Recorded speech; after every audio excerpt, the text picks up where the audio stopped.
Ассаламу алейкум достор. Жакшы тарабынан кыргыз уулу кызы деп көрсөткөнгө аракет кылат экенсиң да. Кыргызстан өлкөбүз бар экенине мен абдан сүйүнөм. Оңгусу бекем болсо, өксүгү жок болсо, көөдөн ток болсо, ушул эч бир нерсеге, эч бир мындай бир туура эмес багыттарга ушу аралашып кетип калбайт экен да. Ушуну байкадым. Эң башкы оңгу үй бүлөдөн башталат. Мындай бир дасторкон үстүндө баарлашуу маданиятка айланып калган да. 40 кишиден мындай жазуу түрүндө уруксатын алышым керек.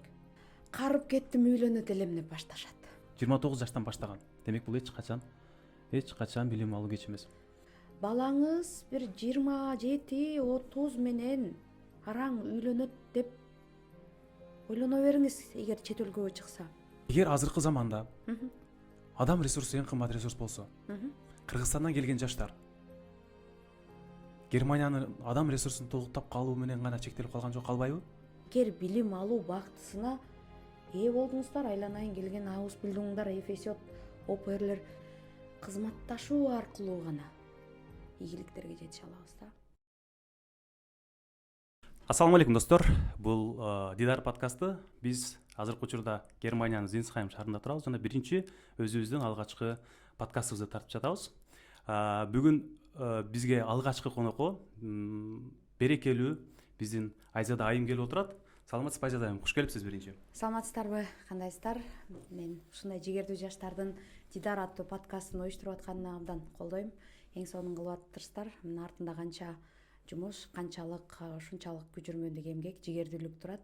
Ошон үчүн сиздерге ийгилик каалайм. Чоң рахмат. Алгач ирет келип убактыңызды бөлүп бергениңизге чоң рахмат. Себеби ар кандай тоскоолдуктар болду, шарттарга байланыштуу. Алгачкы эле суроо, Айзада айым өзүңүздү кыскача тааныштырып кетсеңиз, кандай деп өзүңүздү тааныштырып бере аласыз биздин жалпы досторго? Көп жылдан бери Германияда жашаган, Германияда билим алган, бирок ошол эле тармакта IT тармагында кызматкермин. Андан сырткары кыргыз-герман маданий же болбосо кандайдыр бир иш-чараларда активдүү катышкан адам катары сүрөттөй алам. Мен 1-2 жылдан бери болсо керек, адашпасам, Инстаграмда активдүү катталуучусумун. Айзада айымдын көптөгөн маалыматтарын окуп турган, көптөгөн чынында Кыргызстандын ичиндеги эле эмес, Германиядагы Кыргызстанга байланыштуу ар кандай жаңылыктарды кыргызчага которуп, жаңы келген закондор боюнча кыргызчага которуп биз менен бөлүшүп турганына чоң рахмат. Анан негизги эле Германия жолунан баштаардан мурда сиздин бир аз өзүңүздүн бала чагыңызга бир аз кайта кетсек, себеби биз буга чейин кечээ жолдо бир аз сүйлөшүп калдык. Ошондо 10 жашымда ата энем менен чогулуп, ар кандай китептерди окуп, ал китептер боюнча анализ кылдык деп айтып калдыңыз да. Аябай кызык болду чынындачы, ата энеңиз менен өткөргөн убактыңыз, негизи эле балалыгыңыз, үй бүлөдөн алган баалуулуктарыңыз. Биз негизи 6 бер тууганбыз. Анан үйдө такыр китеп үзүлчү эмес. Атам Жаныбек, апам Шербет абдан мындай бизди бардык тараптан маалымат берип, бардык тараптан китептер менен, андан сырткары аларды чогуу окуп же болбосо чогуу анализ кылганды, критикалык ой жүгүрткөндү, аябагандай ошол кичинекей кезибизден баарыбызга бир кандайдыр бир тарбияны жакшы бергендиктен, бирок ошол учурда эркин ойлонуу, каалаган сурообузду бере алуу, керек болсо провокативдүү болсо дагы мындай өзүбүздүн сурообузга кыргыз баалуулугуна ылайыктуу жооп алчубуз да. Анан ошого азыр ошол мына эми коомдогу өзгөрүүлөр менен кошо ошонун канчалык күчү бар, ошонун канчалык оңгусу тереңкени эми билинип атат да. Мындай абдан ыраазымын ошол балалыгыма, анткени биздин көп эле кыргыз ата энелердей баласына болгон мээримен тарбиясын ошол эле учурда билимге деген, адабиятка, маданиятка деген кызыгууну аябагандай чоңойтуп, андан сырткары таяна таяте, чо таята, чоң ана чок ата деп мындай бир ошо айыл жеринде болсо дагы ошол жердеги коомчулук болобу, ошол жерде мугалимдер болобу, аябагандай бир чоң тарбия, чоң таалим, чоң билим, ушул айылга жол аламга жол айылдан башталат дегендей ушунчалык бир тарбиясын бериптир. Мен ошого ыраазымын. Анан көпчүлүк айтат го, адамдын баягы учканда уядан эмнени көрсөң учканда ошону аласың депчи. Негизги азыркы жашоодогу өзүңүздүн баалуулуктарыңыздын көпчүлүгү үй бүлөңүздөн же болбосо бала чагыңыздан калыптанды десек болобу? Албетте. Менин оюмча биздеги азыркы байкалып аткан нерсе негизи уңгусу бекем болсо, менин оюмча инсандын ал ар кандай бир коомдогу жүрүп аткан нерселерге же бир хайп нерселерге же бир нерселерге чуркап эле кетип калбай, ошол баягы түбүндөгү баалуулук, жалпы эле адамзатына тиешелүү абийирдүүлүк, калыстуулук деген сыяктуу бирөөнүн эмгегин баалоо ошол эле учурда. Бирок баягы Айтматовдун чыгармасы айтмакчы, атын ким Дөнөнбай кимсиң, кимбиз биз. Мисалы Германия жеринде деле көптөн бери жүргөнгө карабастан тилибизди, динибизди, ошол эле учурубузда өзүбүздүн дагы бир баалуулуктарыбызды, улуттук бир сонун бир асыл нерселерди мындай колдон келсе жакшы тарабынан кыргыз уулу кызы деп көрсөткөнгө аракет кылат экенсиң да. Демек, уңгусу бекем болсо, өксүгү жок болсо, адам кайсы бир коомдо болсо да өзүнүн ким экендигин жоготпой, өзүнүн ким экендигин унутпай алып жүрөт. Ооба, мына четке чыккандар байкайт болуш керек. Кыргызстан өлкөбүз бар экенине мен абдан сүйүнөм. Канча улут, канчалаган адамдар мекени жок жүрүшөт, биздин мекенибиз бар. Бул абдан сезилет да, ошо айрыкча чоң аэропортторго чыккандачы, кадимкидей ушу ким кайсы мекенине барат экен деп кээ бир адамдар менен багы баар алышканда, кээ бир улуттар бизге суктанышканын байкап калам да. Тааныша келгендечи, ай Кыргызстанга баратасызбы, кандай сонун деп аябай бир ошого анан мен биздин улуу аталарыбызга, апаларыбызга ушунчалык ыраазы болом да. Ошол пафостуу түрдө эмес, ошол чыгармада ушинтип бизге же болбосо кимдин саптарындарго кылымдардан бизге сактап берген, чын эле кылымдардан бизге сактап берген, чын эле ошол биздин жерибизди биз үчүн ушу урпактарына сактап берген ушундай асыл аталарыбыз, апаларыбыз бар экенине абдан сыймыктанам. Анан уңгусу бекем болсо, өксүгү жок болсо, көөдөн ток болсо, ушул эч бир нерсеге, эч бир мындай бир туура эмес багыттарга ушу аралашып кетип калбайт экен да. Ушуну байкадым. Мындай өксүгү жок, ушунчалык жан дүйнөсү ток, бай адам. Чоң рахмат атыңызга. Рахмат. Анан Германия менен качан тааныштыңыз? Германия менен негизи ошо мамлекет катарында алгач? Жок, эми баягы бизде мектептердеги немис тилдери мектеп учурунда сабактарда беришип, чындыгында ошол биздин айылда экинчи тил меники ушу немис тили болчу. Анан ошол жерден эле мурунку баягы Берлин стенасы кулагандан кийин дагы аябай көбүрөөк айтылды да. Анан ушундай өлкө бар экен, ал кезде мүмкүн ошол кездеги китептер менен ГДРдын китептери, анан кийин эми Германия өзү мамлекет катары. Бирок негизи чындап айткандачы, эгер биз жолдорду карасак, ошол бир кетип аткан 100 машинанын бери болгондо бир 50сү немистики да. Азырчы чындап айтканда. Алдыдагы топ. Алдыдагы. Анан БМВден баарыбыз билебиз, Мерседести билебиз, анан Volkswagenди билебиз, Audini билебиз. Ошентип отуруп эле, же болбосо баягы холодильниктерде, же болбосо лифттерге түшсөк деле мындай чоң бир кандай десем, Siemens деп турат аты, же болбосо Bosch деп турат, же болбосо ошондой узаткычтар турат. Анан ошолордон эле мындай ушундай жер бар экен, ушундай эл бар экен деп бул мындай бала күнүңөн эле билип таанып чоңоет окшойсуң да. Анан бирок баягы бизде тамашалап коебуз го, кыргыздарда кечикпеген кишини немис деп дегенсиз ооба. Так жүргөн кишини немис дейбиз. Анан мындай немис дейиштептир дейбиз. Анын үстүнө бизде дагы жакшы нерсе бул Кыргызстандагы немис журтчулугу бар болгон да. Немис айылдары атактуу, аябай баягы таза тыкаан жашашат экен деп.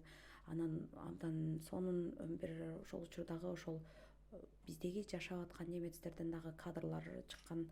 Мисалы Герцендин эле Манас жөнүндө тарткан сүрөттөрү эмне деген керемет кадрлар да. Мына ошолордун баары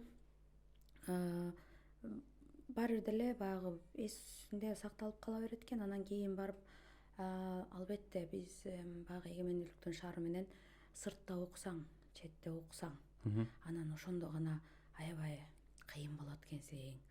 анан кыргыз университеттери же болбосо дагы кошуна өлкөлөрдүн университеттерине ал ошол экен. Анткени бала кезибизден баягы коңшу тилдерди же болбосо орус тилдерди сүйлөп чоңоюп атпайбызбы? Анын үстүнө баягы чек ара чектешкен жерлерде коңшу мамлекеттердин тилин түшүнүү же болбосо сүйлөө бул законченный нормалдуу эле нерсе да. Анына бирок баягы өзү деле масс медианын арты менен ошол Гарвардка барса, Оксфордко барса, Кембриджге барса, анан ошол жердеги коррупциясы жок билимди алса аябагандай кыйын экен деген бир баары бир деле бизде бир ошол түшүнүк абдан таралганда анан бир ошол эс тартканы кесип алам дегени ошол жерге барып мен дагы ошо окуп ошолорду көрүп үйрөнүп келсем экен деген бир тилек пайда болот. Анан бирок ошол эле учурда чет жер да, ата энеңден алыссың, миңдеген километр, анан ал жерде кандай болот деп чочулоо баягы эс тартканда башталат. Айрыкча четке биринчи күнү кадам аэропортко түшкөндө чочулануу башталат да.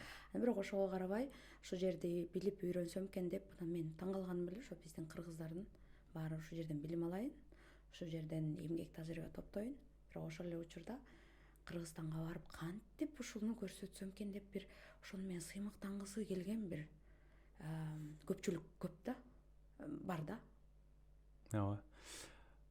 Сизди мына Германияга тартканчы? Мен дагы жашымда Германия дегенде эки эле нерсе менен ассоциация болчу да.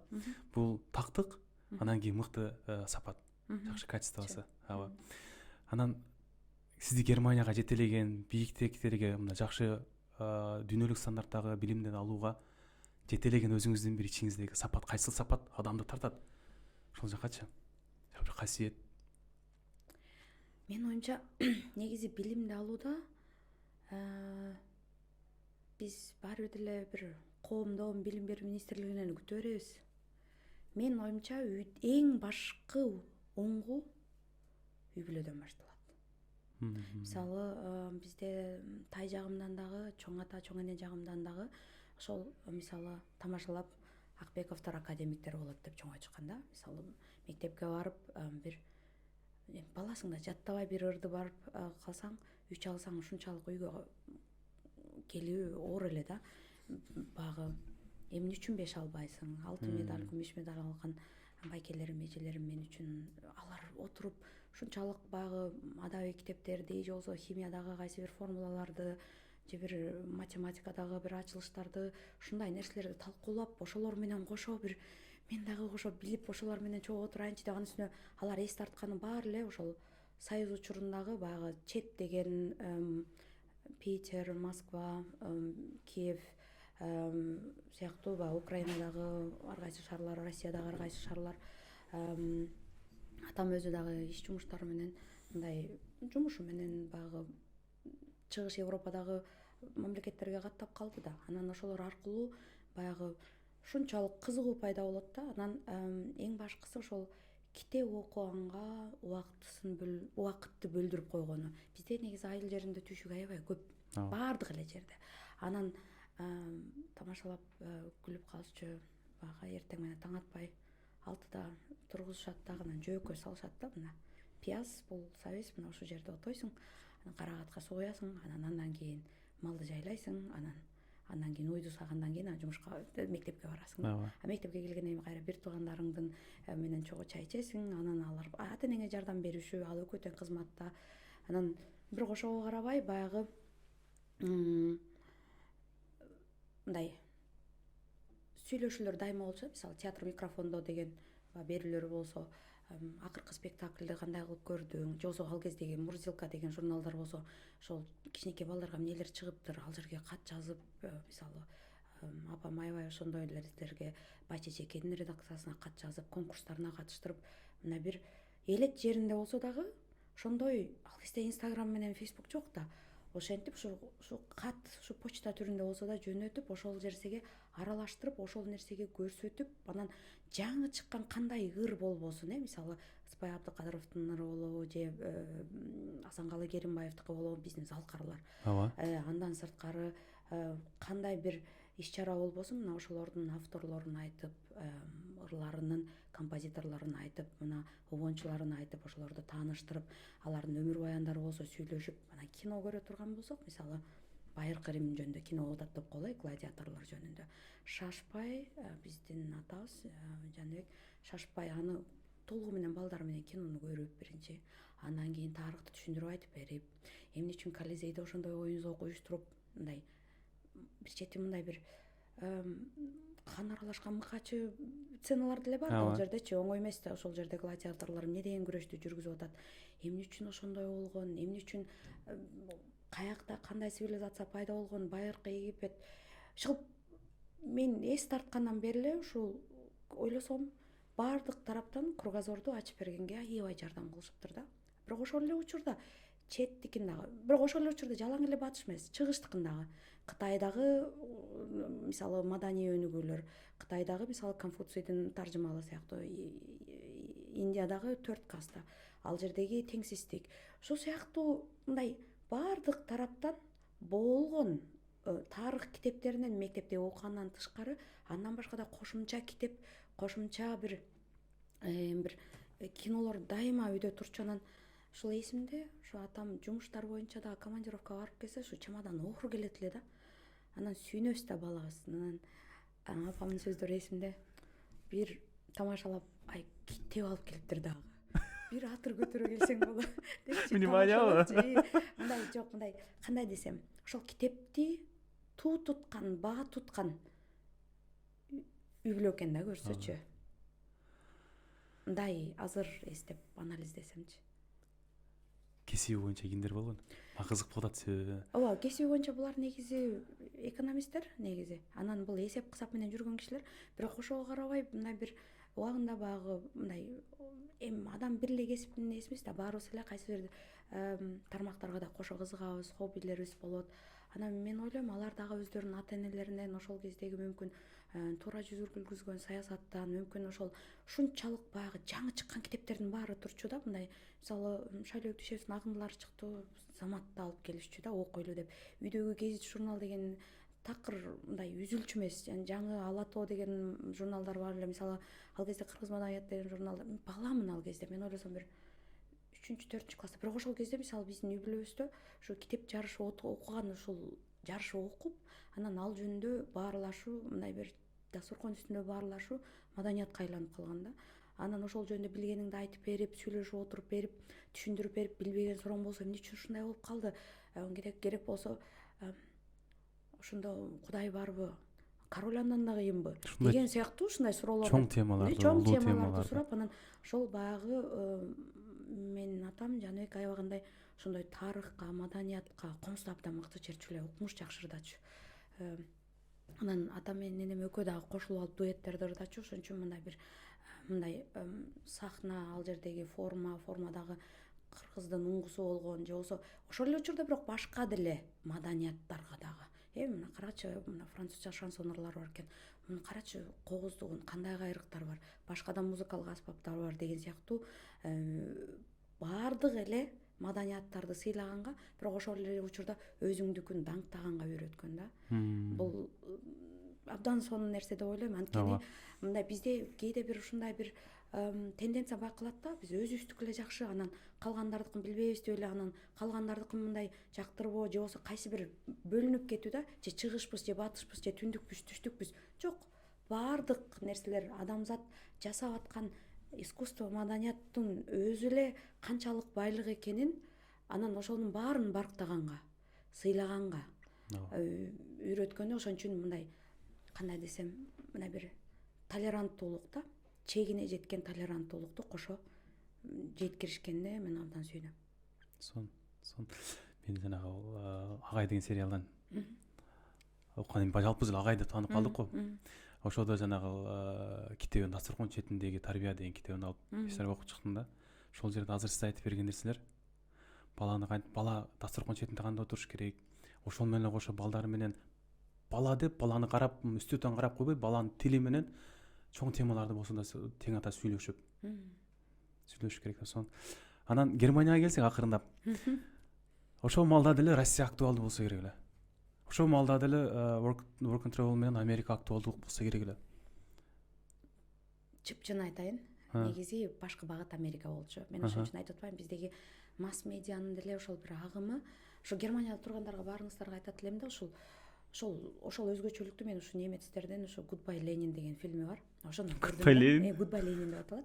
Ошол кездеги Берлиндеги жанагы дубалды түшүрүп 89-жылдын аягы. Анан ошону менен анан баягы ГДР тараптагы немистер менен ФРГ тараптагы немистердин ой жүгүтүүлөрүн бир эле эл болбосо ошо айырмачылыктарын бир сонун кылып көркөм фильмге тартып койгон экен. Мен аны кийин көрдүм да, анан көрүп алып ушу мага окшош экен.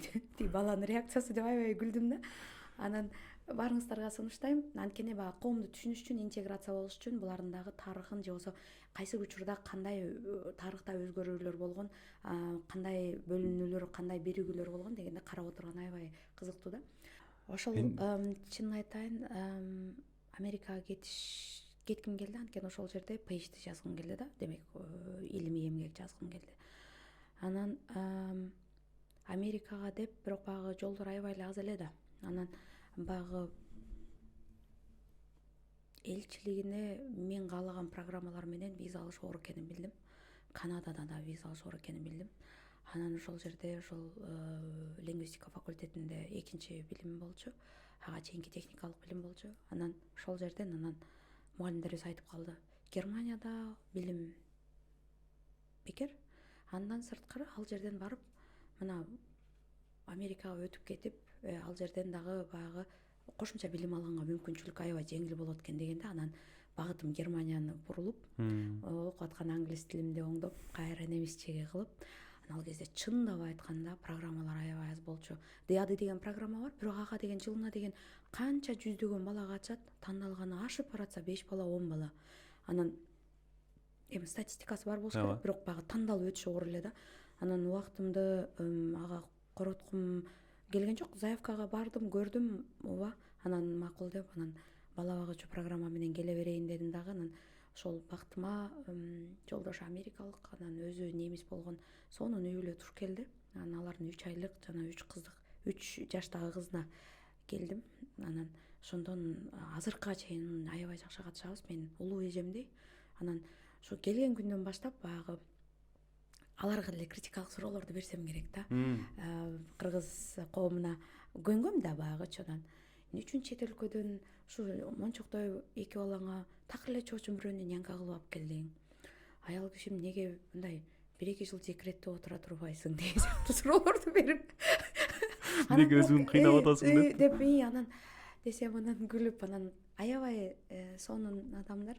Анан шашпай түшүндүрүп айтып берип, ошол кездеги баягы батыштын өзүндөгү деле аялдардын ошол укугунун келип чыгышына, ошол жашоонун багытына, ошол өзүнүн бир сонун коюп алган максатын айтып түшүндүрүп берип, мисалы ага чейин Америкада ал деле баягы физика илимдери боюнча кандидаттыгын PhDсин жактап келген экен. Анан мен келип азыр отуруп калсам, бул эми чындап айтканда коомдогу, баардык эле коомдогу ошо аялдын үй бүлө куруудагы балансы экен да. Ошону бир сыйра ошону өзүм көзүм менен көрдүм да. Ошо толук 100% иштеп, анан 2 баласын чоңойтуп, анан антип чоңойтпойн десе дагы баягы окулган билимдери калып кетпесин деп, анан айласы жок мага окшогон нянкага күнү түшкөн иштеп аткан аялдын образын мен күнүмдүк жашоосун көрдүм. Анан ошондон анан экөөбүз сүйлөшүп, ага бир ушундай критикалык суроолорду берет элем да.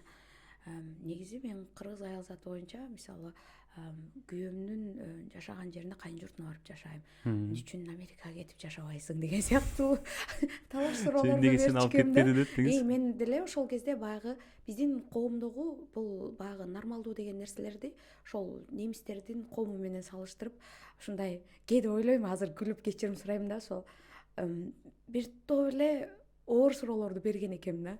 Анан айтор сонун болгон, ошентип аны менен келип калып эле, анан ушу сен кантип окубай кетип каласың, сөзсүз окуганга аракет кылчы деп, тилдин деңгээли да академиялык деңгээлге жетиш керек да. Анан ошентип көптөгөн башка программалар менен узартып отуруп, анан курс кылып, студент коллег деп коет, ошентип отуруп, анан бүгүнкү ошол ITдеги кесибиме жеткем да. Алар деле байкаса керек эми. Иштеги дилгирликти, билимге деген умтулууну, көрүп ошону бир ачканга жардам берели депчи. Аларда немистер өзү бисире карап колунан келишинче жардамды бергенге даяр го. Чындыгында ооба, мен ошо биз 2 күн мурун бир ушул Германияда жүргөн жакшы бир иним бар, Аманбек деген. Анан билимге дилгир бала да, анан ошо немис коомундагы бир чоочундукту сезбейбизби деген баягы кээ бир моменттер болот го. Анан баягы өзүбүз чет өлкөдө жүрсөк, анан бирөө туура эмес карап койсо, туура эмес сүйлөп койсо, бир таарынып калабыз го. Мени расизм болуп атат, эмне болуп атат деп мындай бир ойлонуп, кээде бир салыштырып, анан мен сиңдим менен сүйлөшүп калдым. Хайдельбергде Айнура деген сиңдим менен сүйлөшүп калсам, бирок жакшылар аябай көп да депчи. 1000 адам болсо, ошонун бирөөсү менен бир эми ар кандай моменттерде баягы суроолор болуп жаралышы мүмкүн, бирок 999 киши ушунчалык мындай бир жаркырап бизди тосуп алып, биздин укугубуз деле башкалардыкындай болуп сакталып, керек болсо чет өлкөдөн келди деген мисалы квоталар бар, ошолорго карап туруп бизге тартып коюп атышпайбы? Ооба. Анан ошол учурда ойлоном да, негизи баягы жаман улут болбойт, бир эки ушундай бир учурлар болушу мүмкүн депчи. Ошон үчүн берекелүү жер. Анан баягы ыраазымын да. Мага Германиянын эмнеси жагат? Чынын айтайынчы, кийлигишпеген да. Кыргыз болуп атамбы, кыргызча форма кийип алдымбы, барып азыр орозодо ооз ачып атамбы, же болбосо азыр мисалы мечиттин ичине жоолукчан кирдимби, узун кийдимби, орто кийиндимби, же болбосо купальник менен сууга сүзгөнү бардымбы? Мындай коомдо жазылбаган эрежелер бар. Ошого ылайыктуу жүрсөң эле болду. Баардыгы эле ал биздеги эле эрежелердей да. Мындай. Анан калган жагында мындай чектөө жок, анан коом тарабынан дагы бир басым жок да. Немис коомундагы мындай эркиндикти аябай баалайм, анткени бул жердеги мындай окуу процессинде кайсы бир партиянын саясий же болбосо диний же болбосо бир маданий нерселерди таңуулабайт. Мен ошого аябай сүйүнөм да.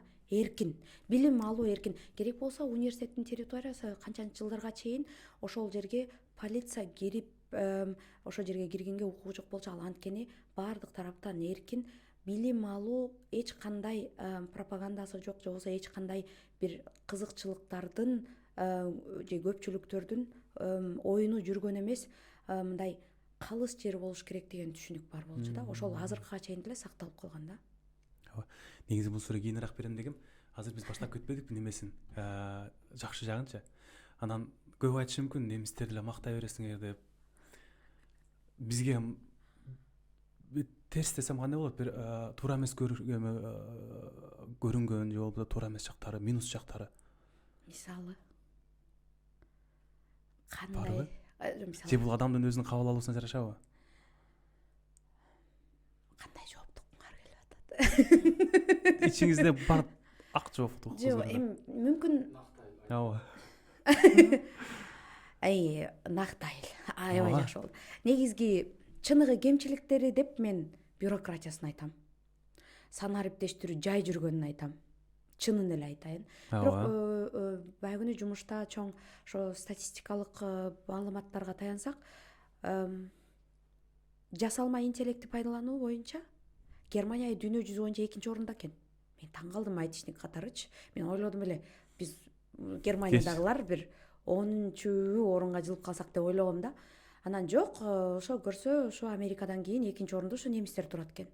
Мен үчүн таң калыштуу. Мен ойлодум эле Кытайбы, Сингапурбу же бир ушундай сон багы сан ариптештелген майда өлкөлөр деле бар да. Анан жок, көрсө ошол жагында бараткан окшойт.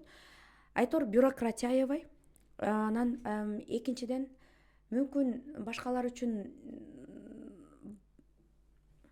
кандай десем, аргумент жетишсиз көрүнүшү мүмкүн, бирок Брюссельде ошо Европа аймагына ошол маалымат коопсуздугу боюнча аябай чоң закон кирген да 2018-жылы майда. Анан ошого мисалы байланыштуу, мисалы биз бир жерге тойго бардык, анан бирөөнүн нан жеп отурган сүрөтүн мен жөн эле чыгарып эле, анан бизде баягы МКС деген сыяктууларга коюп алып эле, анан күлүп эле, анан ал киши эмне болду билбей эле, же болбосо мугалимдер же кичинекей балдарды ырдата берет го. Мына ошондой нерселер жок. Бул жерде ошондой нерселерге тыюу салынган. Менден көп сурашат, эмне үчүн өзүңүздүн коллегаларыңыз менен сүрөткө түшпөйсүз депчи. Мен эгер өзүмдүн командам менен 40 киши менен албетте сүрөткө түшөбүз. Бирок ошонун баарын Фейсбукка же Инстаграмга чыгарыш үчүн 40 кишиден мындай жазуу түрүндө уруксатын алышым керек. Жөн эле сурабай туруп эле ушул сүрөткө түштүк деп эле чыгара албайм да. Анан Инстаграмга же бир жактарга баягы селфи кылып атканда мен сөзсүз сүрөттү тартаарын алдында сурайм. Инстаграмга чыгат, ким каалабасаңыздар сүрөткө түшпөңүздөр депчи. Кичинекей баланын же болбосо бир үйдүн адресин, телефондорду бөлүп коюу деген бул уруксат эмес, закон чегиндечи сурабай туруп. Ал официалдуу гана ишканалар болбосо, веб-сайттарда мындай эле турган маалымат ачык эле турганы болбосо, мындай бир купуялыктар аябай сакталат. Бирок ошонун арты менен мына биз кемчилик издеп атпайбызбы? Ооба. Аябагандай көп бюрократия, уруксат алуу, анан ошону менен процесстер жай жүргөндөй көрүнө берет да. Анан азыркы эле жок, эгер мен мисалы бирөөнүн уруксатын албай эле тартып койсом. Штраф 2 миллиондон 20 миллионго чейин. канча? 2 миллиондон 20 миллионго чейин кетет да. Бирок аны закондо Өмүр бою төлөйсүң аны. ошо да, ошон үчүн Төлөп бүтсүң. адамдын кандай десем, үрдө деген сөз бар го, ошону которо албай атам. Адамдын сыйлоо да жөн гана жеке чөйрөсүн дагы адамдын өзүн сыйлоо.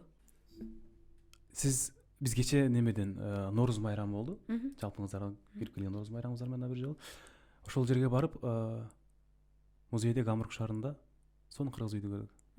Ичинде отурдук, кичинекей сармерден курдук, ал жерде чогуу болдук.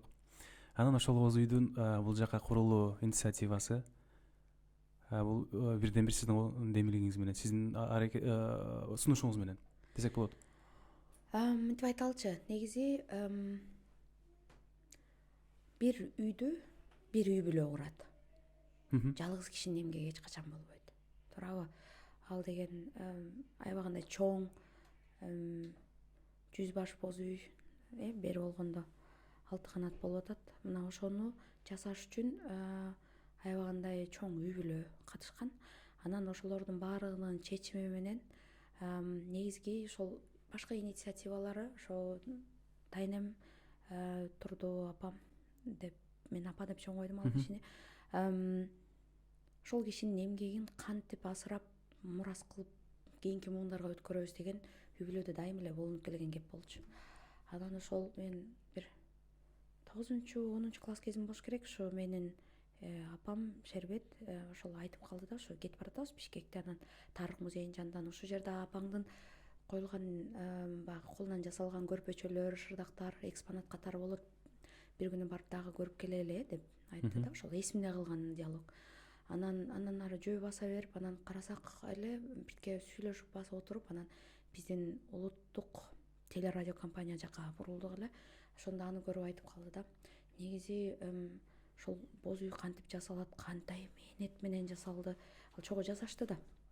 Анан ошону кантип муундарга мурас кылып, ушул биздин үй бүлөдөн деле ошол ийне кармаган киши азайып баратат. Ушуну кантип бир документация кылабыз деген сөз болду дагы. Анан бирок эгер ошол боз үйдүн өзүн эле алып эле толугу менен аябагандай кооз боз үй да, ал тети 1984-жылы ал кезде мен кичинекей бала экем, ошо советский экран дегенде дагы сүрөттөрү бар. Анан ошол жерде ошол кадимки жанагы Ак Илбирстин тукуму фильминдеги Мундузбайдын айылына тигилип, андан сырткары ошол Мундузбайдын байдын үйүндөгү жасалгалар, ашкана, куржуун дегендерде ошо апам эмгектеп турганда биз аябай сыймыктанчубуз да. Мен бала кезимде ошол ойроттур келет деп балабыз да. Анан кинодогу, анан биз массовкада катышабыз, анан эми укмушта душман келатат. Анан бала кезимде да ошо өрт ушу ар кайсы жерде узулдап чуулдаган баягы элдер, массовка, анан биз барып алып ушул боз үйлөрдүн астына керегелерге ушуларга жашынып, ушундайларга ошо катышып, ошол кичинекей балдар көчө жүрбөдүбү? Ошолордун баары дагы ошол кыргыз деген уңуз ушул жерден калып калат окшойт да. Анан ошол жерге катышып жүргөн. Анан фильмди карап көрсөңүз, Кожогаш өзүнүн досу менен ашууну ашып Мунсупайдын айылына келгенде таң агарып атат дагы, анан ушундай күн тийген жерде жайлоо башталат. Ошол жерде ушунчалык аппак боз үйлөр, жумурткага окшош мындайчы тим эле жайлоодо турат. Анан биз келдик Кожокей деп ушу бири менен сүйлөшкөн диалог бар. Ошол жердеги музыкасы да аябай сонун, Бегалиевдин музыкасы болуша керек эле. Анан Муратбек Бегалиев ушу музыкасы да укмуш жазылган, ушундай укмуш тартылган. Анан ошол жерден келгенде анан баягы ажайып боз үйлөр да. Анан баягы ошол боз үйлөрүбүздү бирок жасаган өнөрпоздор, жасаган усталардын негизи бизге көп көрүнгөнү менен сыртта турганда биз ар кайсы инициативаларга сүйүнүп эле, лайк коюп эле жыргай беребиз го, бирок негизи азайып эле баратыптыр. Миграция, экинчиден түйшүк, кийизди сактоонун өзүнүн да эрежелери бар, анын дагы түйшүгү бар. Ошону менен кол өнөрчүлөр баягы эмгектери бааланбай баратты. Демек, ошондой бир нерселерди таштап коюш керек. Анан ошондой жанагынтип музейге берүү ошол апамдан чыккан. Анан ошол 2008ден баштап ошол сүрөттөргө тартып, YouTube'да кыргыз боз үй кантип тигилет деп немис тилинде, англис тилинде которулган, жайлоодо тартылган видеолор, андан кийин толтура берилген маектер, анан бир 5 жылга чукул ушул дүйнө жүзүндөгү кайсы музейге, ал дагы каалаган эле музейге кетпейт экен да. Музейдин да өздөрүнүн темалары бар. Анан этнографиялык, этнологиялык деген музейлерге карап туруп, анан ал жерге жана көчө сиз музейге тигилгенди көрбөдүкпү? Ошол жерде мисалы ортодо турбайбы? Ошонун мисалы боз үй аябай чоң да. Ошонун оң капталы, сол капталы дегиле мындай тегеренип айлаганда балдар өтө алгыдай, инвалиддик коляска өтө алгыдай, өрт чыгып кетсе ал жерде сактоочулар келе алгыдай болгон коопсуздук нерселердин баары сакталган чоң музей табыш ушунчалык чоң эмгек болду. Мисалы бул Мюнхенге тигилмек. Мюнхендеги мисалы залдар ошол өрт өчүргүчтөргө ылайыкталуу болбогон үчүн калып калган. Мисалы Франциядагы Лувр музейинде ал темасына туура эмес болуп калгандыгы үчүн калган. Мисалы Көлн, Франкфурт деген сыяктуу Хайдельбергдеги майда музейлерде орундун жоктугунан анын үстүнө ошол жердеги нерселерди сактап, анан бери болгондо сиздер көчө көрдүңүздөр, ошол башка бир жыгачы тизилип илинип турбайбы бир боз үй бер жакта. Ал ошо казактардын убагында тиги Россия колония кылып турган учурунда келип калган боз үй экен. Анын келиш тарыхы башкача, 200дөн ашык жыл болуптур. Анан ошонун ошо кийиздерин, башкаларын ошо сактап келишет экен да бүгүнгө чейинчи. Анан баягы көрсөтүш үчүн мына бул жыгачтар ушундай болот, анан ичиндеги момундай мебелдер болушу мүмкүн деп аны көрсөтүшкөн дагы, анан биздин боз үйдү көрсөтүшкөн да, азыркынын музейи деп. Анан абстрактуу музей кандай болот, абстрактуу боз үй кандай болот дегенде жанагы биз көргөн Алтынай Осмоеванын жана эмгеги турбадыбы? Көп канчалык бут кирсе ошончо кут кирет деген. Мына ошол боз үйдүн жаңа абстрактуу искусстводогу маданият эмгегинин көз карашы менен кылынган экспонат да. Мен түшүнбөдүм эле биринчи киргенде. Акыйкатын айтам, мындай көп мындай көрдүм, көзгө көрүнөт, бирок түшүнбөдүм эле. Эмнеге коюп койду мунун баардыгын? Көзгө көрүнөт да сулуу, жакшынакай, бирок эмнени түшүндүрөт түшүнбөдүм эле. Мындай карабаганда ошол баягы муну музейде дагы өзүнүн кызматкерлери, өзүнүн дизайны, графиги, анан бирок музейдеги эмне жөн эле баягы көргөзмөдөн айырмасы илимге, фактыларга таянган гана экспонаттар коюлуп атат да, эмгектер. Анан ошол аты мындай атат да, Юртенау деп чыгып атпайбы, Юртенау деп, анан бүгүнкү Юрте Ец деп чыгып атат немисче. Кайра айтайынчы. Ошо музейге барганда көрбөдүкпү? Темасы боз үй бүгүнкү күндө, же болбосо немисче Юрте Ец деп чыгып атат. Демек, ушул заманбап боз үй кандай көрүнөт деген теманы алышып, бирок ошол эле учурда өткөн чак буга чейинки сакталганы музейдин ичинде бар. Андан дагы баягы илгерки, байыркы дегиле боз үйлөр болсо керек, бирок азыр музейдин экспонаттарынын арасындагысы. Андан кийин алардын карап турсаңыз, ошол эшиги босогосу бири-бирине коңшу курулганда, баягы бул меймандостук, бири-бирибизге ачыкпыз деген сөз. Андан кийин азыркынын боз үйү. Анан келечектегини мындай искусстводогу адамдар кандай көрүшөт депчи. Анан ошонун баягы ушунчалык чебердүүлүгүнө аябай суктандым. Алтын аябымдан ал ошо биздин учубуз кура эмес экенине сүйүнүп кетем да. Ошол Кудай буюрса май же июнь айындарында келип ушул дагы маек курат экен деп атат өзүчү. Анан ошо Кыргызстандан келип анан ошол жердеги ошол канча бут кирсе ошончо кут кирет деп. Биринчи биз боз үйдү куруп атканда ушундай бир контейнер толтура турганын калошту көрүп аябай таң калдым эле. Бул кепиштер эмнеге келди? Бул эмнеге кепиштер биздин боз үйдүн жанында турат депчи. Анан эле жазап атышат көрсө ошону атайын ошо кыргыздын учу кош багы бош болбогондуктан ошондой маданий кызматкерлерибиздин ошондой сонун бир шедеврлары бар экенин алып келип булар изилдеп ошону кошо коюшуп, мына бул келечектеги абстракт нерселер деп анан ошо бирок дубалдын баары баягы бизге кыргыз баласына мындай түшүнүктүү эле нерселер болгону менен булар сурап атышат да. Мына азыр биз Санариптеги көчмөн деген сөз болуп атат. ооба. Бирок ошол көчмөндүүлүктү 3000 нары болгондо бир 5000 кыргыз тарыхы аябай буга чейинки дагы укмуш тарыхтары бар да. Анын баары баягы буга чейинки тарыхта деп мына азыр дагы көп нерселер, жаңы нерселер чыгып атат. Ошону менен бери карап айтканда айталы, бул байыркыдан берки келаткан, мен азыр санын так айтпай турайын, байыркыдан бери келаткан көчмөндөрдүн маданияты кандай болгон, ошол кезде эле ошол философия бар турбайбы жашоосунун. Де ошого кызыкканча анан бирок мындай немистер сурайт да, ошондо койдун жүнүнөн анан кантип кийиз жасалып калды. Кыргыз баласына ал түшүнүктүү. Баягы кыркылган кой, анан тандап алышат дагы, анан кийизге салып атышат дагы, анан жазып атышат деп биз айта алабыз. Кичинекей кезибизде барыбыз эле кийизди тээп эле же болбосо жардамдашып эле жасап, бул жердин баары ушунчалык баягы жүндү баягы кийизди бышырып дегенде бир процесстердин чекесин көрүп калдык. Анан буларга болсо ошо кызык болуп атат. Же болбосо баягы Шырдактагы ар бир кийизден, жиптен, шуудан келген, же болбосо жанагы эле боз үйдүн түндүгүндөгү же болбосо ошол жанагы чоң боолор токулган жиптер, аркандар чыйратылган. Биз билебиз аны. Мындай билгендей болобуз да, бирок чоочун маданиятка, такыр эле билбеген маданиятка түшүндүрүп бериш үчүн китеп, аудио, видео, сүрөт материалдар менен бүгүнкү жанагы экрандарда барып башка улуттагылар ошону басып көрүп, карап көрүп, окуп көрүп, ушундай турбайбы деп билгидей болуп, бул мындайча айтканда биздин кыргыз мамлекеттин тааныштыруунун дагы бир жолу да. Бул кыргыз маданиятын бул жака тааныштыруу менен биздин Кыргызстанга болгон туризмге канчалаган инвестиция, канчалаган чоң салым кошулуп атат да. Бул бир эле жагы, дагы бир башка жагы бул ар кандай баягы мезгилдин бир айла жок талабы болуп атпайбы? Биз миграцияны азыр токтото албайбыз. Экөөбүз мисалы азыр Германиянын Синсхайм шаарында Татнакай мына Оза чарынын алдында отурабыз. Анан ушул жердеги отуруп баягы бул жакта билимди алып атабыз, тажрыйбаны топтоп атабыз. Баары бир эле Инстаграмдагы жашообузду көргөн жаштар, мен да ушундай окусам экен, мен билимге умтулган жаштарды миграцияга эгер агылып атса жок дегенде билим алгыла деп баягы суранат эле.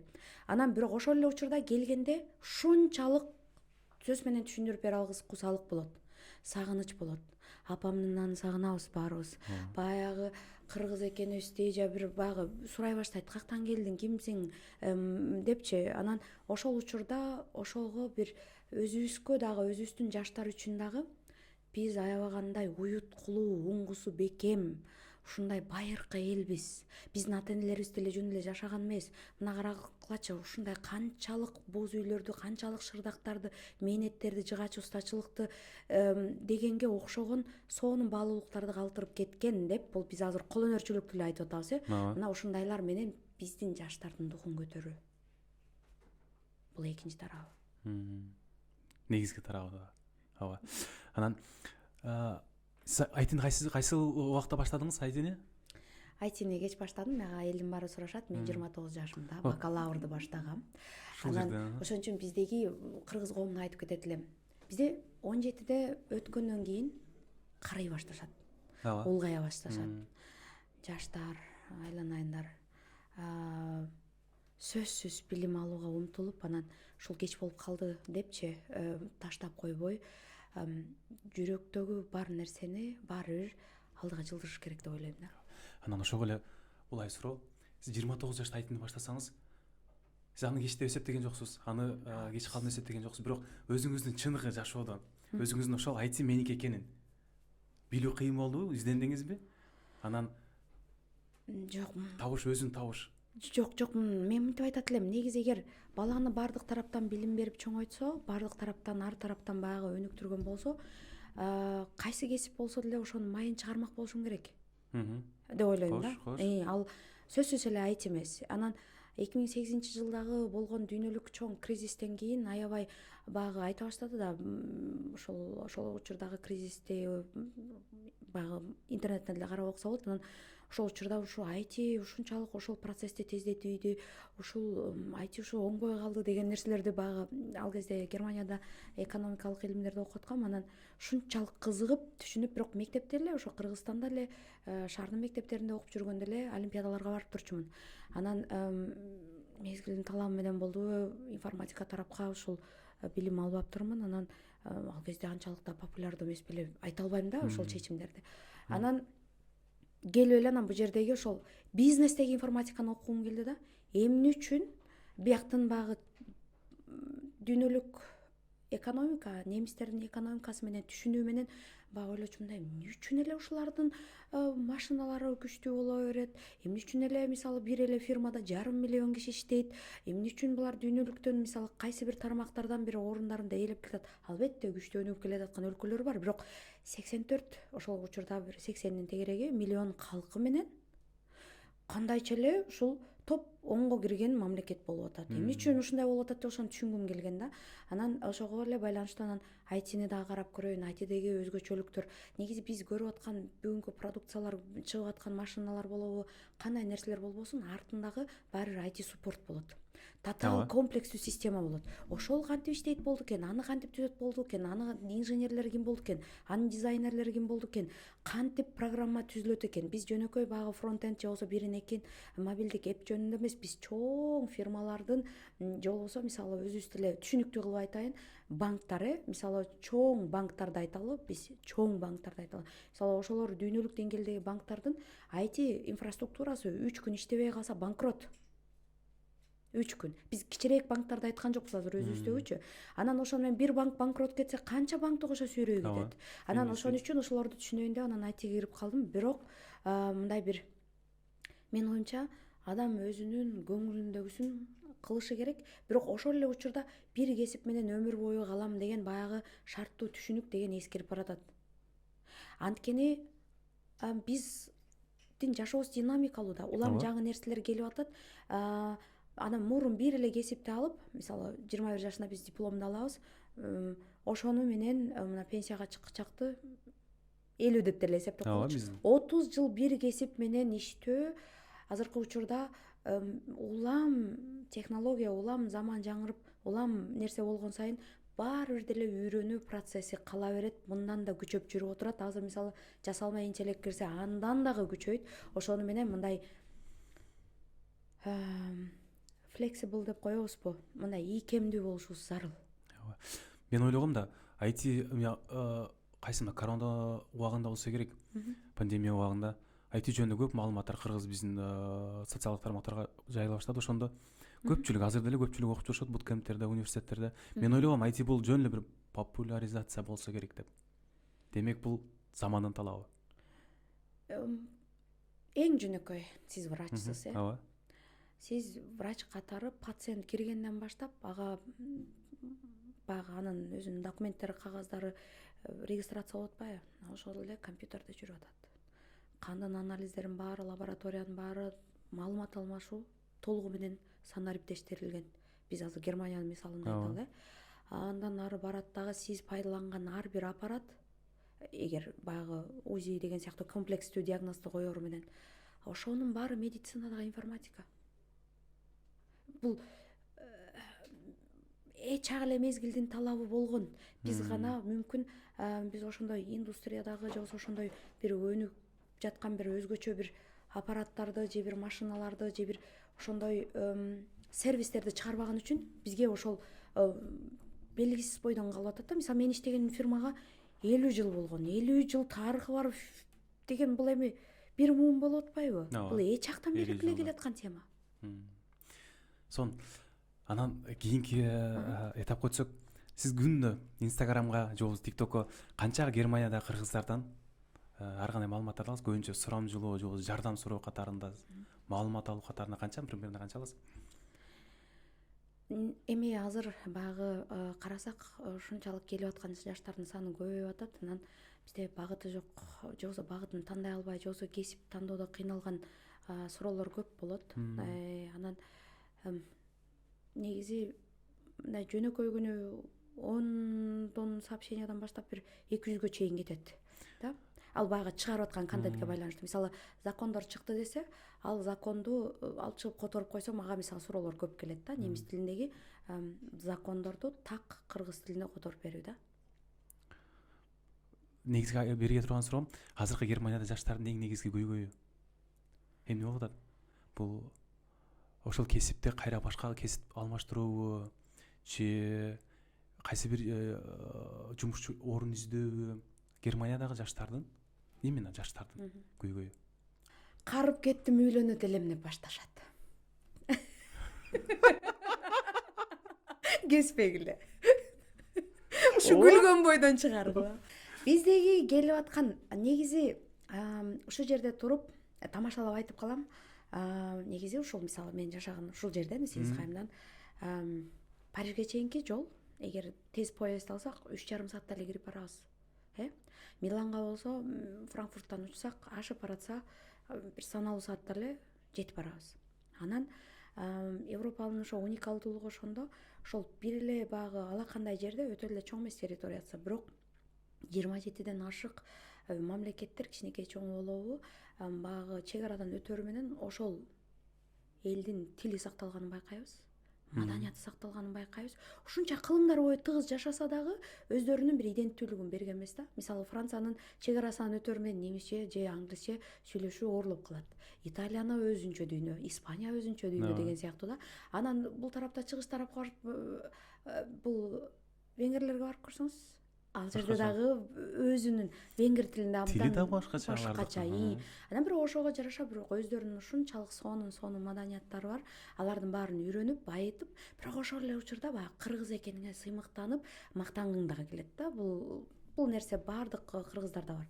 Эми эң башкы бул жерде айта турган деген оюм, мүмкүнчүлүк болуп атканда азыр бул жерде Европадагы эле эмес, дүйнө жүзүндөгү эле негизи өнүккөн мамлекеттерде балдардын санынын төрөлүшү азайып, бирок ошол эле учурда тегил тынчыраак замандарда төрөлгөн же бар 50-60 жылдары төрөлгөн адамдар азыр баягы пенсияга кетип атышат да. Аябагандай көпкө пенсияга кетип атат. Немистерде деле ошол айтып атышат да, жылына ушунча киши кетип атат, бизге азыр ушунча киши жетпей атат, келаткан жаштардын саны аз депчи. Мына ошон үчүн бул өнүккөн мамлекеттер өздөрүнүн миграция закондорун жеңилдетип атышат. Анын ичинде Германияда дагы бар. Анан мындан бир 10 жыл мурун Германияда чет өлкөлүк катары жогорку гана билим алууга виза алчубуз. Ауыз билдиң дегенди берчү эмес, жок болчу. Бала багып гана келе алчубуз. Анан бирин экин ДАДдан келген стипендианттар болбосо, бир чочуп кетип эле бир жаңы программа менен келип калбаса, келиш абдан оор болчу. Азыркы жаштар, сиздер абдан бактылуусуздар. Сиздерде ушунчалык мүмкүнчүлүк берилген. Мен ушу сөздү айтсам, азыр баардык кадрга карап туруп, табиятка карап туруп айтайынчы. Биздеги Кыргызстандагы биздин сонун эжелер, агалар мени көп эле сындап жүрүшөт. Ошентип анан Германияга баарын көчүрүп кет депчи. Билим алганга келишсин. Кыргыз баласы патриот. Кыргыз баласы бир кичинекей бийиктикке жеткенден баштап өлкөсүн өзүн даңктагысы келет дагы. Анан эле эмнегедир бизде ушул бир туугандарына жардам берүү, ата энесине жардам берүү, коомуна жардам берүү деген нерсе аябай күч алганда, ушу бир нерсе кылып калгыбыз келип эле же элдин мактоо сөзүн уккубуз келеби, бир баарыбызда бир ушундай амбициялар бар да. Анан бул бир чети билимге умтулгандарга же болбосо бир өзүнүн бир жаңы нерселерин таратканга, мындай бир идеяларды сонун нерсе, келип аткан жаштардын эң биринчи өксүктөрүнүн бири мен карып калдым деп келет. Мен аны сразу чак эле айтам. Анан карып калдым, эмне билим алуудан карып калдым, кечигип калдым билим алуудан, үйлөнгөндөн карып калдым, билим алуудан карып калдым. Классташтарымдын 3 балдары бар, алар жаштары 25-ке чыккан, болду эми кечигип калбадымбы деген сыяктуу ойлор менен келгени аябай өкүндүрөт. Мен ушуну керек болсо тилден мурунку баягы ой жүгүртүүнүн кемчилиги катары айтат элем да. Түшүнөм. Албетте үй бүлө куруш керек, албетте балалуу чакалуу болуш керек. Баягы биздеги кыргыздагы коомдогу бактылуулук деген түшүнүк ошол. Өзүбүздүн баягы сөзсүз учугубуз уланышы керек. Бирок ошол эле учурда толук кандуу билим алып, анан ошо үй бүлөнү багып, ошол эле учурда бирок инсандын дагы потенциалынын ачылышына бул билим анан профессиядагы ийгиликтер жардам берет. Ошон үчүн ошого бир биздин балдар кыздар даярданып келсе да. Бул жака менталдык жактан даярданып келсе ошол нерсе алдын ала. Менталдык жактан мен мисалы көп эле жеңелерим, агаларым, баягы айылдаштар мындай кеңеш сурайт да, ошондо айтам. Балаңыз бир 27-30 менен араң үйлөнөт деп ойлоно бериңиз, эгер чет өлкөгө чыкса. Андан эрте болуп кетпейт, анткени балаңыз бияка эң эрте келди дегенде бир 20 менен келсе деле, тилди үйрөнгүчөктү дайыр 2 жыл өтсө, тилди билим ала турган академиялык же болбосо профессионалдык билим алып түшүнө турган немис тилинде сүйлөш үчүн, немис китептерин түшүнүш үчүн. Анан мисалы айтиге барса, англис тилин билиш керек. Ал мындай аны англис тилин билесиңби деп эч ким сурабайт да, ал мындай күтөт да, ошону билишиң керек деп баягы эле мындай күтөт. Анан ошону менен кошо биздин жаштар келет дагы, анан ишчи кылып виза ала берейинчи деп келет. Эми бир жыл окуп койбодумбу деп окуй берет. Баягы талап азыраак керек болгон, тил азыраак керек болгон, мүмкүн мен учурда эч ким таарынтып албайын, гастрономияда иштегендер же отелде иштегендер мага таарынбаңыздар. Бирок эгер өзүңүздөрдүн потенциалыңыздар андан да жогору жака жетет деп ойлосоңуздар, мен абдан суранам. Потенциалды ачканга бир 25тен кийин деле мүмкүнчүлүк аябай бар. Анткени немис коомунун жакшы жери университеттеринде, мисалы биздечи Азаттык же бир ушундай бир жакшы бир спутник сыяктуу же бир ушундай бир маалымат багы порталдарынан окуй беребиз го. Ошол жерде караңызчы, 50 жаштагы апа үйрөнүп аттыр, 80 жаштагы атанын диплому бар экен дегенде биз ушунчалык бир жаңылык катары окуйбуз да. Бул жерге киргенде мисалы группалаштарың ошол 35тен өткөн агалар, эжелер болуп калышы закон ченемдүү көрүнүш. Ал мүмкүн жашоосундагы экинчи квалификациясын алып аткан болушу мүмкүн. Өзүндөгү бир талантын ачып аткан болушу мүмкүн. Ошон үчүн ошондой нерсенин баары закон ченемдүү. Ооба, сонун. Анан азыр бул потенциал 25тен 30ка чейинки жаштарыбыз мисалы биринчи профессионалдык билимди бүттү да, анан ал кандай болуп атат? Баягы кесиптин жаманы жок, бирок өздөрүндөгү өксүк болуп атпайбы? Мисалы гастрономиядагы же отелдеги мисалы өзүнүн кесибин сүйүп, ошол аркылуу мен кызматыман көтөрүлөм деп ошол жерде тыкылдап иштеген, ушунчалык ийгиликтерге жеткен балдарды билем, атын деле атып бере алам да. Анан бирок ошол жердеги иштеп атканына, ошол визасына, ошол кылып аткан контрактына ыраазы болбой, мен мындан да чоң болушум керек эле да деп, мындан да чоңураак бийиктерге жетет элем дагы деп, баягы потенциалы мыкты жаштар анан окууну баштайын дейт. Анан караса эле жашы баягы 25тен өтүп кеткен болот. 25тен өтүп кеткенди биздин кыргыз кеч деп эсептейт. Анан мындай 27-30дун ортосундагы кайра мейли жогорку билимди алайынчы деген жаштарды биринчиден коом аябай тескери карайт. Мына мен өзүмдүн деле туугандарыман көрүп жүрөм. Классташтары, группалаштары биз бутка турбадыкпы? Не кылып жүрөсүң? Деген кемсинтүү, керек болсо мынчалык моббинг аябай чоң да.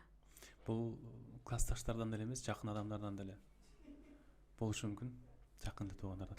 Анан урматтуу достор, ооба. Айзадайым өз жогоруда айтып кетти, 29 жашында айтыны баштадым деп. Азыркы учурда Германиянын салыштырып айтканда Google дайбы чоң компаниясында жумуш иштеп жатат. Өзүнүн максатынын артында. 29 жаштан баштаган. Демек бул эч качан билим алуу кеч эмес.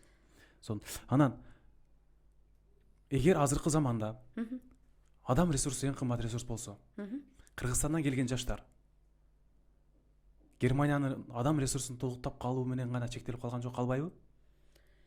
Ал ресурс эртең бір күн бизге деле керек болот да, Кыргызстанга. Албетте, бизде ымыр кайдан баштап 17 жашка чейинки калктын саны, демек кичинекей балдардын саны, мектеп жашындагы балдардын саны чогулуп келгенде бир 2,3-2,5 миллионду түзөт деп болжолдоп туралы. Бул деген 7 миллионду кыргыз үчүн жакшы жаңылык. Анткени Кудай буйрса дүркүрөп өсүп келаткан муң келатат. Бирок ошол муңга берген тарбия кандай? Ошого берилген мектептеги билимдин шарты кандай болуп атат? Ошол канчалык дүйнөдөгү ири державаларды койдум. Деги эле ушу мындай ар бир адам өзү үчүн деле мындайча айтканда жашап кетип атпайбызбы, выживать эткенге дегенге канчалык даяр? Мына ошону ойлонушубуз керек да. Анан миграцияны азыр биз баары бир деле мына Париждин мисалында баштабадык беле? Европа өлкөлөрүндө. Мисалы ушул жерде саякаттап жүргөн же болбосо ушул жерде жашап аткан киши катары ар бир ичкен капучином деп коебуз, сүрөтүн коюп койсоң, анан бирөө мисалы эже мен ушул жерге кантип барып окуйм, ушундай сиздегидей жашоонун кантип жетем дегендей болсо, анан жок, Кыргызстанды сактап үйдө отуруп тур, мен ушул жерде жыргап киного, театрга барып алайын деп айтууга менин укугум жок. Эч кандай. Андан көрөкчү айтам, билим алганга миграцияга чыгыңыздар депчи. Анан балаңыздарды ата-эненин милдети. Ошон үчүн Капрагайдагы жанагы ата-энелерге деген мектебине, ошол баягы китептерине ушунчалык ыраазы болгон ошол биз деген балабызды негедир мугалимге керектей. Анан мисалы президентибиз Садыр Жапаровго керектей, же билим берүү министрлигине керектей чоңойтуп алабыз да. Бала эң биринчи ата-эне ошол билимди эң биринчи түбүн ата-эне шарт түзүп бериши керек. Менин оюм ушундай. Анан ошо келип аткан жаштарга миграцияга баары бир кетет. Бул нормалдуу көрүнүш. Бүгүнкү кабыл алыш керек. Нормалдуу көрүнүш качан болот? Нормалдуу деп деле айта албайм. Эгер биздин өзүбүздүн экономикабыз өнүгүп турган учурда кайра кайтып келип иштегидей болгон бир шарттар түзүп берсек, биз кыргыз баласы абдан патриот болот, келет. Биз ата-энебизди аябай жакшы көрөбүз, бул сонун баалуулуктар. Бир туугандарыбызды аябай жакшы көрөбүз. Биз өзүбүздүн калк менен өзүңдүн тилиңде которуп отурбай жашоо деген бул рахат да. Чай ичип, айттап, орозодо сүмөлөк жеп дегендейчи, бул не деген рахат. Бирок ошол эле учурда татыктуу билим алуу менен башка өлкөлөрдөн кем калбай ошол Кыргызстандагы бийик жашоо стандартына жетели деп ушундай бир дагы башка жерден дагы билимди жогорулатып келейинчи деген жаштар көп болот. Анан негизи биз корко турган миграция башка болушу керек. Жумуш миграциясына кетип калгандардан коркушубуз керек. Жөн эле мектепти бүтпөй 9-класстан кийин кара жумушка, бир чала квалификация менен, анан анда деле жылдар өтүп атпайбы? Андан көрөкчө келип билимин алсын, жогорулатсын, анан кийин бир мейли 30 менен баштаса дагы кеч эмес, немис коому үчүн жаш возраст болуп эсептелинет да. Мисалы бул жердеги ошо жаш боюнча расизмди көрбөйбүз да. Мисалы университетке барганда 29-га чыгып турсун, эмне окуп аткан деги эч кимдин ою жок, эч кимдин иши да жок. Мына кирдим, компьютердин алдына отурдум. Кыз бала экенимди, уул бала экенимди, жашым канчада экенин, кебетем кандай экени, тутунган диним кандай экени, кайсы тилде сүйлөрүм, кайсы өлкөдө төрөлгөнүм эч кимге кызыксыз болчу. Кирдикпи? Болду. Программаны түшүнүп атабызбы? Ошол тапшырманы берип атабызбы? Профессордун суроосуна жооп берип атамбы? Болду. Врачка киргенде эле, мисалы врачка кирип атканда пациент эмнени ойлонот? Чыгып мени айыктырса экен дейбиз да. Ооба. Көйгөй чечилсе да. Көйгөй чечилсе болду да. Айыгып кетсем болду да, шыпа тапсам болду да. Ал врач кайсы улут, канча жашта болот? Мындай эң башкысы эксперттин баягы иши маанилүү да. Ошол сыяктуу. Ошон үчүн жаштар окугула. Сон. Акыркы суроолордун бириси, сиз былтыры Ферийин жокко келген көп. Баарыбыз эле күбө болдук. Ферийин жок менен жайкы жумушка келген досторубуздун тилекке каршы көпчүлүгү бир канча саны бул жака келип алданып калганданбы, же бул жака келип ишинен чыгып калганданбы көчөдө калышты. туура айтканда көчөдө калышты.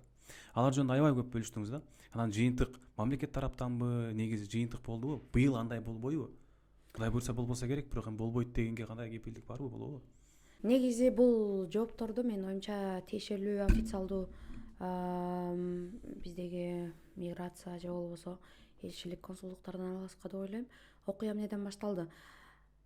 40 бала келиптир дагы, анан ошолордун баягы кайрылганда көп учурда баягы өзүңүз даярданып келишиңиз керек деген сыяктуу мындай, чын айтайын, көнүп каласың да, кулак бышып калат. Анан өздөрү даярданбай келип алып, өздөрү аябагандай контракттарын туура эмес эртеден бери ушинтип турабы, өздөрү Германияга келген 40 баланын ситуациясынан башталды былтыр. Негизи ушундай нерселерге көп реакция кылбаганга аракет кылам, анткени бул баягы көнүмүш эле ситуацияда көрүнүп калды да акыркы жылдарычы. Анан чынын айтканда өзүңүздөр даярданып келбесеңиздер, демек ошондой улана берет деген ойдо болчумун да.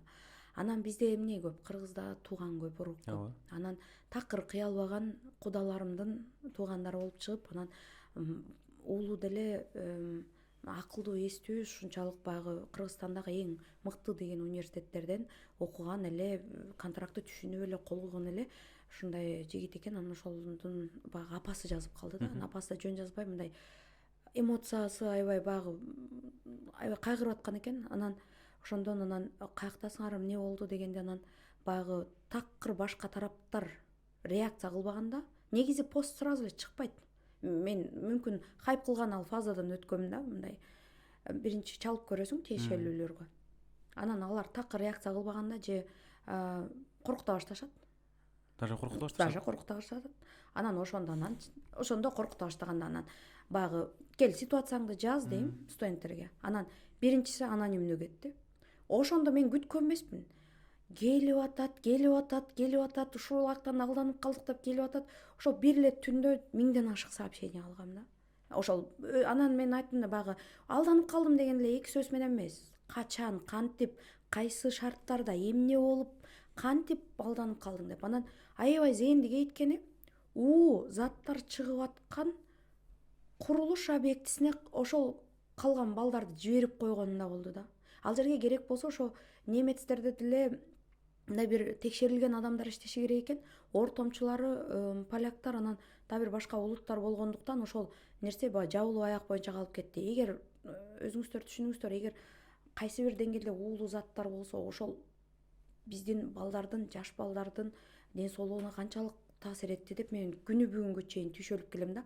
Анан дагы биздеги бир кемчилик, ошол чогулган эл, ошол калып калган кыздар, балдар барып официалдуу түрдө биригип, мына оюңарды айтып, кат жазып, ошол учурдагы Азаттык, Медиа Хаб деген сыяктуу аябагандай чоң гезит, журналга, поликлиникага чейин да, ошо бир 10дон ашыктарга түп-түз журналисттерге байланыштырып койгон күндө дагы анан мени коркутушту, анан сабап кетиши мүмкүн, анан Кыргызстанга кирбей калышы мүмкүн деп чогулуп заявка, арыз бергенден корккондуктан ушундай иштер уюштуруп аткан тараптар крышалары жоопкерчиликтүү жерлерде отургандыктан ушул нерсе улана берет. Анан өздөрүнүн бизде закон иштемейинче дайыма ушундай болгондуктан баягы мени деген кылмыштуулук деп эсептелбейт деп туруп ушул каталар кайталана берет. Болду. Кыргызды кыргыз алдап атабы? Билип туруп. Ооба, бирокчу баягы кемчилик даярданып аткан тарапта дагы да. Немис тилди жакшы үйрөнүп келбегенден кийин ал студенттердин да тили кыска болуп атпайбы? Мен айтам да, азыр мына канча кыргыз тилин которгон Google'да аябай эле жакшы болуп калыптыр. Мен баягы күнү иш документтеримдин көбүн 70% ошол менен которуп, анан биртке оңдоо түзөтүү гана иштерин жасадым. Бул аябай жеңилдик. Ошол эле контракттарды алып эле, эми орусча баарыбыз түшүнөбүз да такыр болбоду дегенде. Анан орус тили чоң тилдердин бири, немис тилин алып эле которуп, ошону түшүнүп келгенге аракет жасабаган жаштарды көрүп дагы зээним кейит да. Эки тараптан тең кетип атат. Жоопкерчиликсиздик. Эки тарап тең. келген да тарап, алып келген да тарап, келип аткан дагы тарап. Мисалы ошол эле көчөдө калган балдарды мисалы ушул жерлерге мына жакшыраак жумуштарга мындай бир сунуштап коеюнчу деп баягы берип койгуң келет да контакттарын. Немисче сүйлөгөнү билишпейт. Биз дегенчи достор, Дойч деген немисти билдирет, Ланд деген өлкө дегенди билдирет. Немистердин өлкөсүнө келип атасыздар. Аргасыздык. Үйрөнүш керек тилди. Кыргыз тили Кыргызстанга барганда же кыргыз тилин билбей же орус тилин билбей Кыргызстанга барса Ошол салыштырып сыяктуу көрөлү да. да. Салыштырып көргөндө кээде айтат, эмне үчүн немис тилин билишибиз керек анан деп анан баягы таарынып алышат да булар дүйнөлүк экинчи согуштан ушинтип. Ой эми реалдуулук ушундай болуп атат. Биз немистердин чөйрөсүндө жашап атабыз. Анан ушул жакка келгенден кийин бул жерге коомго батышып, ошо стабилдүү бир жакшыраак бир шарттарда жашап, андан сырткары бир коррупциясы жок 426дан ашкан университети бар экен. Мен баягы Википедияны карадым эле, мүмкүн бул салында өзгөргөндүр. Ошонун 300дөн ашыгы мамлекеттик университеттер. Мына ошол жердеги бекер билим алуу бактысына ээ болдуңуздар. Айланайын келген абыз билдиңиздер, Эфесиот, ОПРлер жакшынакай даярданып эле билим ала берүү канчалык сонун. Акыркынын биринчиси. Пат жооп берем.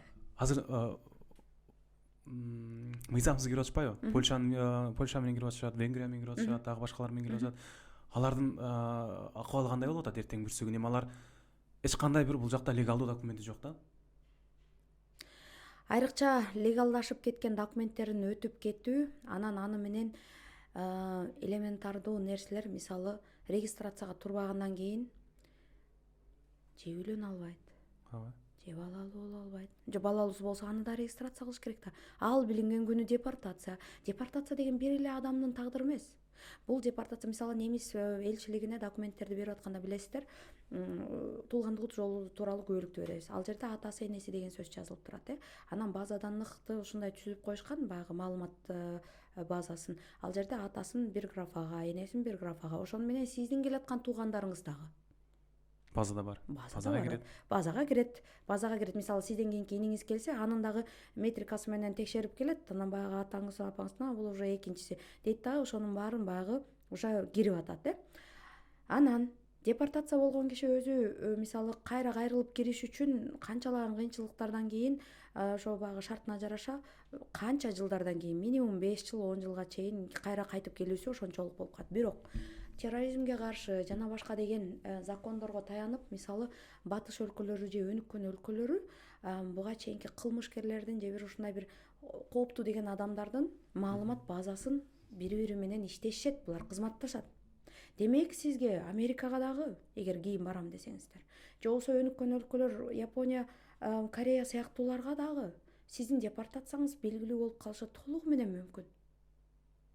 Сиз эле эмес, сиздин туугандарыңыз. Сиздин туугандарыңыз дагы ошондон бунун агасы депортация болуптур, бул иниси деле ошондой тарбия алган болсо керек деп виза алуу мүмкүнчүлүгүнөн ажырап калып атышпайбы?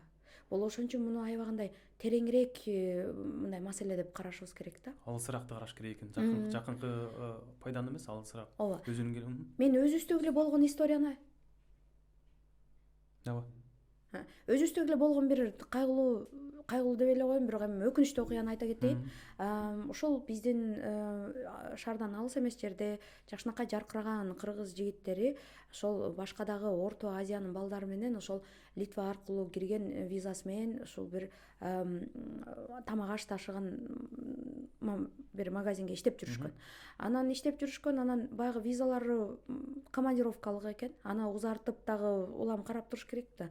Анан өткөрүйген же бир ушундай бир кенебестигинен болгонбу же чын эле айласы кеткенби билбейбиз. Айтор иштеп жүргөн балдарды ошо түнкү рейд менен гражданский кийим менен эле кармап калышкандагы, ошо көчө эле чай ичип жүргөн балдар.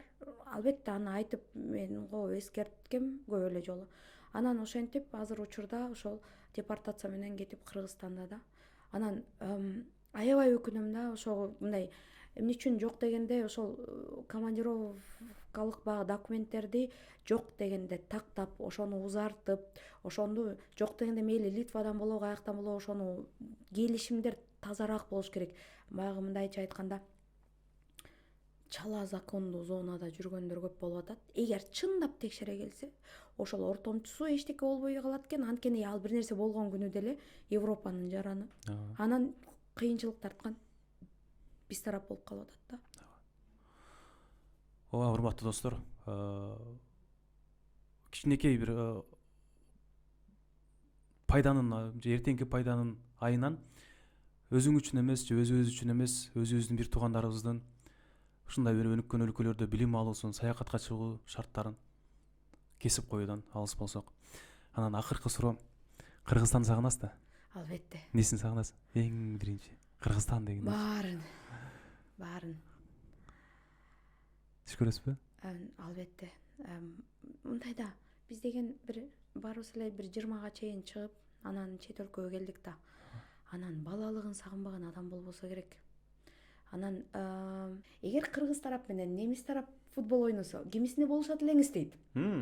Анан оюн кайсы жерде өтүп атат дейм мен тамашалапчы. Анан алар нейтралдуу бир Дубай деп коелу, ошону айтып атат дейт. Анан эми ошондой күнгө биринчиден Кудай жеткирсин. Анан эгер ошондой болуп кала турган болсо айттым, мен аябай кол чапмакмын дедим да. Анан бирок мен бир концертке бармакмын десем күлүшөт. Башка эле бир концертке бармакмын десем күлүшөт да, футболду аягына чейин көрбөйбүзбү дейт. Анан айттым, мен бул суроого сиз немис катары суроо берип атсаңыз, кыргыз катары жооп бериш мен үчүн оор. Негизи бири-бирибиз менен негизи дүйнөдө адамзат, эл өзүбүз эч кимибиз менен бирибиз менен жарышып, бири-бирибизди жеңбейбиз.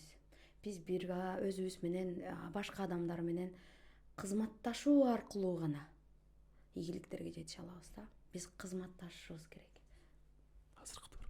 Ооба, достор, чоң алгач ирет Айзадам, сизге чоң рахмат убактыңызды бөлүп келгениңизге. Анан достор, буюрса жакшы, пайдалуу, сиңимдүү маек болду деп ойлойбуз.